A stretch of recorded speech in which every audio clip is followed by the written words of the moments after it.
Hello，大家好，库萨吧。我现在人在乌干达的首都坎帕拉。很特别的是，听说这里有一对台湾夫妻，居然在这里开了一家炸鸡店。那今天就让我们一起去了解他们在这里的故事吧。请问是仲大哥吗？啊，叫我郑伟权就可以了。好，哎，伟璇，你来非洲多久了？其实我是在非洲出生的，你是在非洲哪个国家出生？我是在非洲南非出生的。然后待了多久回台湾呢？我中间有来回，就是比如说在读到小学2年级，然后再回台湾，然后又读了几年的小学，再回南非，然后高中读完之后，我又回去读大学这样子。因为我爸妈很担心我离开台湾的话，我就是对自己的文化会不了解这样子，亚洲人文化，所以他们中间有把我送回去几年这样子。那你对台湾的印象是什么？我说实话，我超喜欢台湾的。你超喜欢台湾？如果今天可以让我选的话，其实我会想要待在台湾。那为什么你大学毕业之后没有继续留在台湾？其实我留了一阵子啊，但是呢，因为我在那边有试着创业，对啊，我有试着打工，但是我觉得台湾人真的都太聪明了，你知道，就是真的完全竞争不过，大家都很厉害。那我想说，那我就只能回非洲了，所以我就还是回来。这边毕竟亚洲人比较少，机会还是比较多的。是因为教育的关系吗？就是你觉得台湾竞争比较激烈？是教育的关系，这是一个，然后另外一个就是我觉得台湾人普遍脑子太灵活了，你知道吗？他们脑子动太快了，对，所以就会觉得哇，那这边创业不是一个很容易的事情，而且像我们这种一般人，其实会的东西也不多。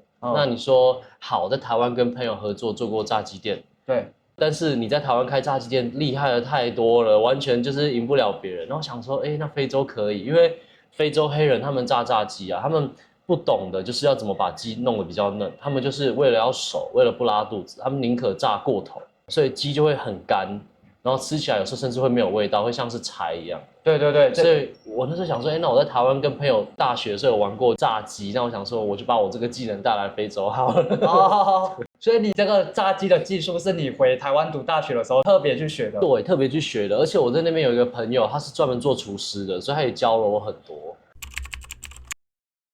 在南非我有做过生意，之后你应该也会去南非，你就会知道南非的美食实在太多了，所以相对来说在那边开也赢不了那边的人。但是呢，我还是有尝试，当然效果其实说实话一开始是比乌干达好的，可是这个安全成本太高了，在那边的抢劫的这个风险很危险。他们看到亚洲人，那你开店不管你赚多少钱，他们会觉得说你身上就有陷阱。他们就会来抢你。那抢你呢？他们不是说拿刀或者是拿棍子来抢，像乌干达就比较偏这种。对。但南非他们就是直接拿枪来抢，这么夸张？而且像我小时候1994年的时候，对，其实也没有这么多抢案，就算有，也是拿棍棒或者是刀，不至于要你的命。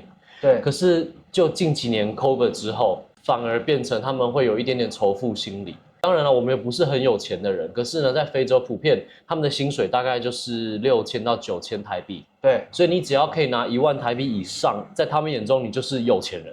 他们会为了这个来抢劫，甚至有一些可能比较紧张的，怕你报警或者是求救，可能就直接开枪。在南非太夸张了吧？他们那个枪支是合法持有的吗？其实，在南非是合法的，很多非洲国家是合法，但是你要去注册，你要有那个 registration， 还有 documents，但是南非基本上没有能力去管，所以很多也是违法的，警察基本上也不抓这样子。原来如此。对，所以其实有管制，但是大家都还是买得到枪支。相比之下，我真的觉得好太多了，不是比较好，是真的好太多了。好太多了。乌干达像外面这条街，我敢晚上大概10点、11点之后出去散步。当然了，我也不敢一个人，我可能会带着我弟啊，或者是家人出去散步。但是在南非，我们基本上4点以后就不出门，是绝对不出门，除非有急事。然后呢，所有商店就是5点就关门。乌干达的夜生活比南非还要更丰富。那你在乌干达有没有被抢过？有，但是就一次而已，所以我觉得还算是 OK。就是有一次我背那种腰包，看起来小小的，那我们就坐车。对。然后呢，他们就觉得想说，哎，这个包包是不是可能就是我手拿着，那可能是松的，他就从旁边骑车过去用拽，结果因为绑得实在太紧，他没有拽走，所以他也吓一跳。但是我们差点摔车，还蛮危险的。那非洲我看很多人都没有戴安全帽，这个是正常的吗？其实因国家而异，比如说南非，你就一定要戴安全帽。你在南非不戴安全帽是会被罚款，而且罚得蛮重的。但是像乌干达这个国家，我之前那时候我有在帮人家工作，那我就被外派来这边，因为他听说我就是敢在非洲待嘛，对，对老板就把我派来乌干达。那我来的时候，我发现那时候是没有人在戴安全帽的，然后我就以为不用戴，然后我就有问他们说，其实这边的法律非常严格，要戴安全帽，只是警察一阵一阵的抓。哦，对，他们缺钱的时候，比如说快圣诞节的时候，就会抓得超严，大家就会戴上安全帽。然后呢，当这个不严的时候，大家就不戴。但是为什么近期又开始有人在戴？这也是我问了一个司机大哥，他讲，他是说，因为近期开始有飞车党会抢劫，不管是外国人还是他们自己的这个当地的计程车，他们会拿铁棍或木棍去敲打后脑勺，导致你短暂的可能会失去这个反抗能力，他们就会下车把你的值钱的东西都抢一抢。那小事就是摔车嘛，那严重一点可能就是会丧命这样子。对，所以开始会有一些人意识到我要戴安全帽，所以这也导致我也开始戴安全帽，因为我不想要被打后脑勺，我就开始戴安全帽。这个是我听过最夸张的原因，戴安全帽竟然是为了防止被别人打。我第一次知道我也很瞎了。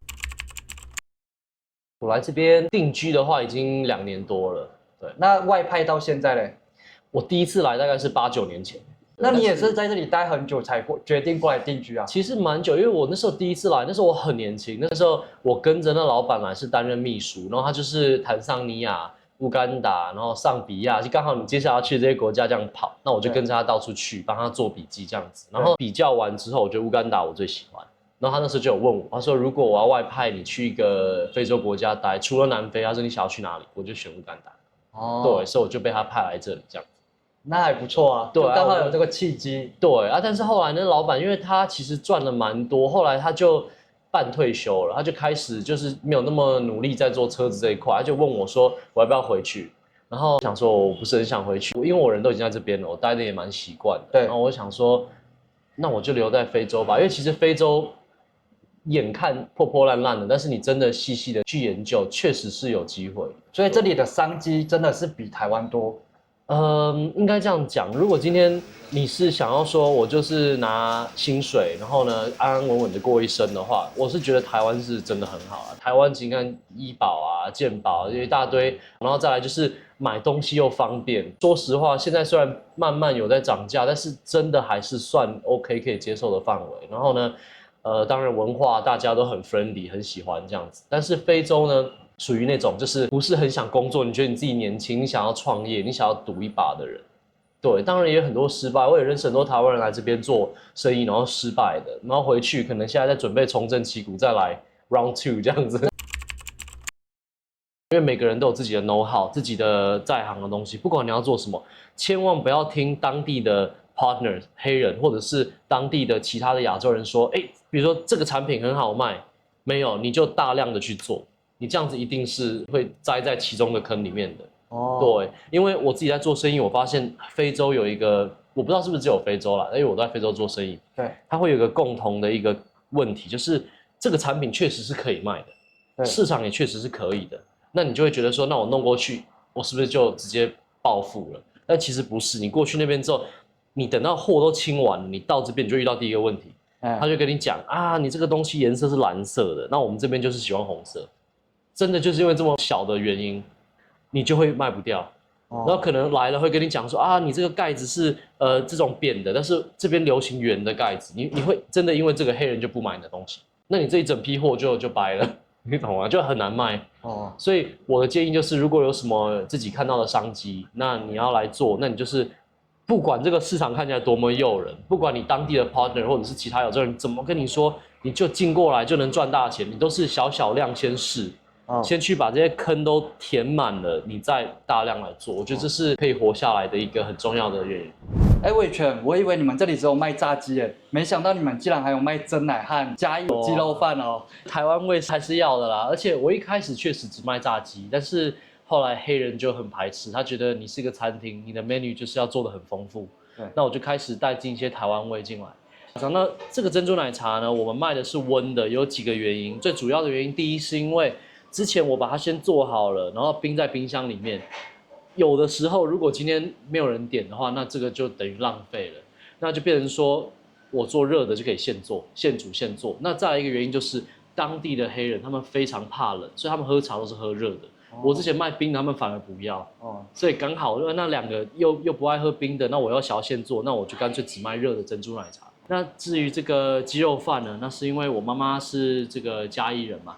然后他从小就煮鸡肉饭给我们吃，然后我就觉得很好吃，哦，然后我不知不觉也学会了，所以就看一看，哎，材料都拿得到，那我就把我妈妈的口味从台湾带来这边这样子，然后效果也挺好的，黑人很喜欢吃，所以也不错。这个鸡肉饭真的是让我蛮震惊的，因为我去欧洲啊，其他国家，这么多的中餐厅都还没有看到鸡肉饭这道菜。真的吗？那你应该告诉我味道有没有到底，因为我妈妈就说他们家里小时候这样做，然后我就学来，我就照做这样。OK， 效果还不错。我等一下来试试看。好 ，OK。我除了上面那个黄色的腌黄瓜我这边弄不到以外，剩下来的东西我基本上都有凑齐。那我现在来尝尝你们家的鸡肉饭到不到地？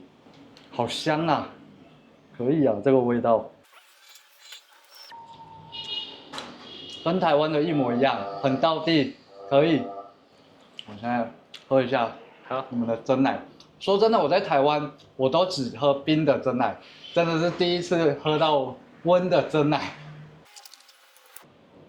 哦，你们这珍珠很软嫩诶，都自己做的。对我以为说，哎，你们家会不会跟其他店一样？因为我喝过其他中国人开的饮料店。他们的珍珠有冰过，所以都是硬的。对，你们这个超软，我们都是现做，而且我是用台湾的那种方法做，所以会比较 Q。这个应该是你们店的招牌，炸鸡。哎，我觉得你们这个粉裹得很好，很酥脆，然后里面的肉也很软嫩，超级棒。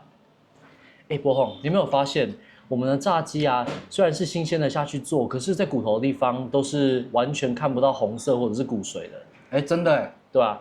为什么会这样？是因为这是我来的时候踩的第一个坑。这边是天主教国家，还有很多穆斯林，所以只要里面有骨髓，看起来红红的，即使已经熟透了，他们就直接不吃，而且你会损失很多客人。所以现在呢，我们还会把里面的骨髓全部都挑干净，要确保每一只鸡在骨头的地方都是不能看到粉红色的。我还真的是第一次听到，居然还有人在炸鸡之前要挑骨髓。对啊，这也是要注意的地方。那你们真的是蛮厉害的。真的是蛮好吃的。如果有来这里玩的话，推荐大家来这家店尝一下台湾的炸鸡，还有鸡肉饭。如果你想解渴的话，也可以喝他们的奶茶，珍珠奶茶。伟劝，谢谢你让我在非洲还能吃到正经的台湾餐啊，让我吃到家乡的味道。好了，那今天就这样咯。那祝你在这里生意兴隆，之后也可以照着你的梦想继续开更多的分店。好，谢谢你，谢谢，拜拜。好，拜拜，拜拜。